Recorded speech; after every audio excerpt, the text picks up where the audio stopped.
My teacher used to tell us the story of this married couple who had only one child, and they had a child late in life.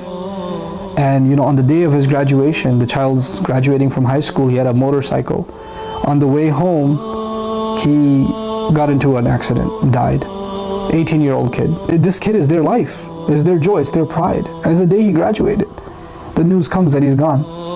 And they just go into serious depression. And then the father eventually comes to the wife after a few weeks, and he tells her, Allah gave us a toy, and He let us play with it for 18 years.